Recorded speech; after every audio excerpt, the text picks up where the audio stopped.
Hello दर्शक नमस्कार सबैजनालाई आलु भ्लगमा तपाईँ सम्पूर्णलाई एकदमै वेलकम ब्याक भन्न चाहन्छु।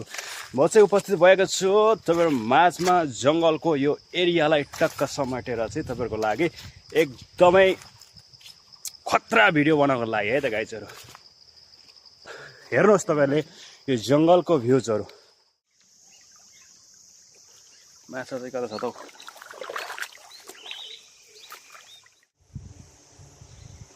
यस्तो यस्तो ठाउँहरू चाहिँ तपाईँहरूलाई हामी के छ जस्तो छ त यहाँ। हेलो एभ्रिवान अनि गुड आफ्टरनुन भन्न चाहन्छु। यति बेला चाहिँ म चाहिँ टक्क लाएर तपाईँहरू माझमा चाहिँ यो विराट चोकको त्रिवेणी चोक स्थित यो मेरो बस्तीबाट चाहिँ हल्का भ्लग बनाउनको लागि चाहिँ यता बागझोडादेखि भित्रको यो चिसो पानी भन्ने ठाउँमा चाहिँ हामी जाँदै गरेको अवस्थामा तपाईँहरू माझमा थोरै सानो भिडियो क्लिप बनाउँदैछु। कस्तो लाग्छ सल्लाह सुझाव प्रति साइडमा हेर्नुहोस् मकैहरू चाहिँ पाक्ने बेला पनि भइरहेको छ। ओके, अनि हाम्रो लेजेन्ड दाईहरू चाहिँ अगाडि बढ्दै हुनुहुन्छ। यसैले घुमाउने नि, हातले घुमाउँदा त हलिहाल्छ नि। ओके, के हो भैँसी त खाना दिएन कि यस्तो किकटिङ्गा छ त हौ, पुछार मात्रै छ त नि। ए वान गाइजहरू यहाँ चाहिँ कागती रोप्नु भएको रहेछ एकदम।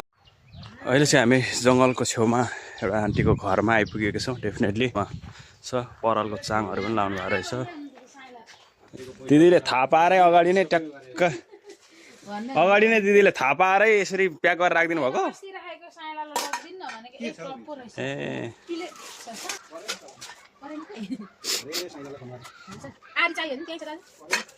सबै पुगेको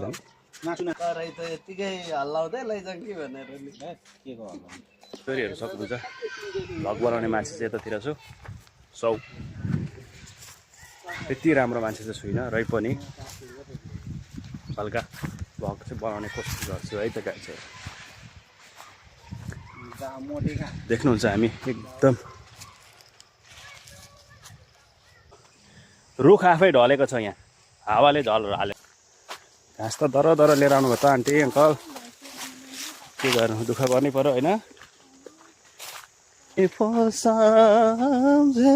फुलाई हो जिन्दगी भुल सम्झे भुलाई हो, जस्तो सोच्यो उस्तै हो जिन्दगी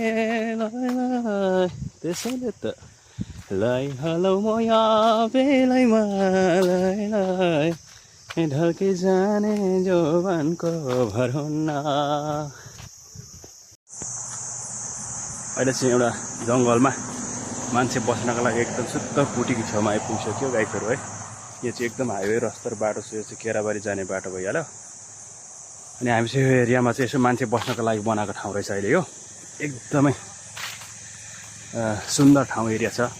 टक्क हेर्नुहोस्, टक्क हामी बसेर पनि हेरिदिउँ क्या म एकचोटि है गाइजहरू है। ए ओके, मलाई देख्नु भएको छ नि, यसरी यहाँ बस्नको लागि आनन्द रहेछ। तपाईँ हेर्नुहोस् यहाँ हरियालीको दामी एरिया छ, भ्यू एरिया एकदमै सुलेट एरिया छ। अनि अब म चाहिँ अब यसो लाग्नु पनि पर्ला तपाईँहरूलाई यसरी भर्खर देखाउँदै। हेर्नुहोस् दामी दामी जङ्गलहरू, त्यस्तो दामी दामी एरिया छ, दामी दामी दामी चक्की क्वालिटीहरू। तपाईँहरूलाई यस्तै यस्तै भ्लगहरू, यस्तै यस्तै ठाउँहरू, यस्तै जङ्गल एरिया तपाईँहरूलाई मनपर्छ भने लाइक कमेन्ट अनि सब्सक्राइब भन्ने अवश्य पनि गर्न नभुल्नु होला। तपाईँ हाम्रो मेरो साथीहरू चाहिँ उहाँ तल दाइ। ए यो चाहिँ मान्छे पोल्ने ठाउँ चाहिँ रहेछ गाइजहरू है। हेर्नुहोस् त्यहाँ राखेर चाहिँ मुनिबाट आगो लगाइदिने, अनि जलेर सबै सकिन्छ, अनि साफ गरेर टक्क फ्याँकिदिने। यो गुरुङ र तामाङको यो पल्लो। ओके, के हो यस्तो हिलोमा पानीमा छिर्ने बेला भयो साथीहरू। अनि म त के हो नि यहाँ त, मलाई त बिजोग बनायो त। अनि यहाँ माछाहरू पाउँछ अरे यहाँ त गाइजहरू। चिसो पानी भने चिसो चिसै रहेछ। कसैले देख्नुभयो नि,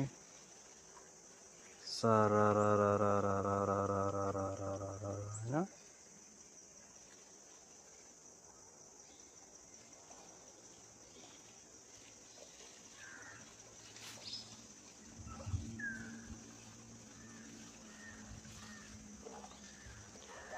ठक्क अब तपाईलाई हामीले भ्लग बनाउँदै गरेको रुखको फेदामा तपाईलाई ल्याउँछ। सर यो रुख यस्तो छ अनि यो रुखको भित्री भाग हेर्नु होला है। यो चाहिँ भित्री भाग।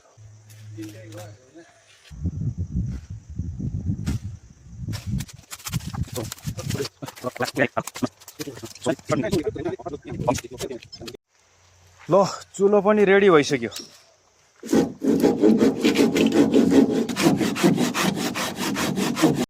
आज भिडियोमा चाहिँ यतै मात्रै लामो पाक्यो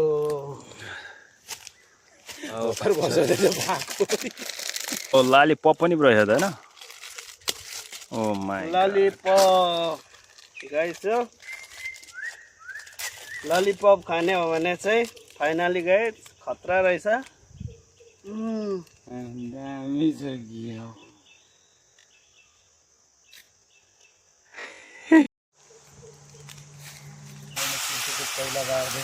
गाइसहरु यो बोतलको पनि 60 करोडको पानी।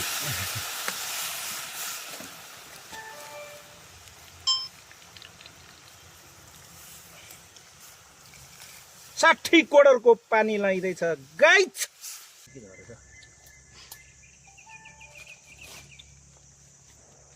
गाइसहरु यो चाहिँ एकदम स्पाइसी ओइल हो है, स्पाइसी तेल। दामी दामी दामी चक्की क्वालिटीमा एकदम स्पाइसी। कति 60 करोडको है गाइसहरु।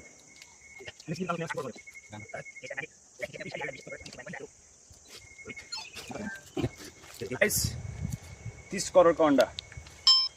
यो पनि जङ्गलको अस्ट्रिच चराको हाम्रोतिर पाउने कराउँदैछ नि किक किक गरेर त्यसको अन्डा हो यो चाहिँ। एकदम दामी दामी दामी चक्की क्वालिटीमा तपाईहरु माझमा हामी बनाउँदैछौँ है त। त्यो पनि अर्ग्यानिक ढुङ्गामा फुटाएर हाल्दैछौँ हामी। ओ